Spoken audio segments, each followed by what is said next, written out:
Les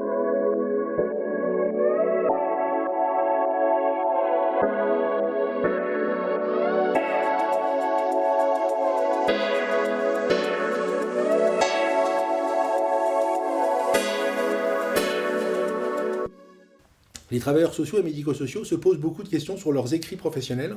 Et ce qui cristallise le plus les questions autour des écrits, c'est les questions autour du dossier de l'usager. On peut appeler le dossier du patient, le dossier éducatif, le dossier social. On va trouver des tas de mots et se poser beaucoup de questions sur comment le gérer, qui peut le gérer, qui peut le consulter, qu'est-ce qu'on va mettre dedans, qu'est-ce qu'on ne va surtout pas mettre dedans. On va donc essayer pendant cette conférence de reprendre le cadre légal des écrits professionnels, avec deux questions principales, le respect de la vie privée, le secret professionnel. Et puis ensuite, on va essayer d'adapter tout ça au dossier de l'usager. Qu'est-ce qu'on met dans un dossier?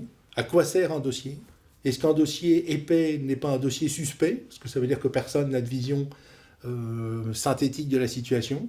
Et qui peut accéder au dossier? L'usager peut-il accéder au dossier? Est-il en open space pour l'équipe? Est-ce qu'il y a des parties du dossier qui sont confidentielles? Et puis les familles dans tout ça. Est-ce que la famille accède au dossier?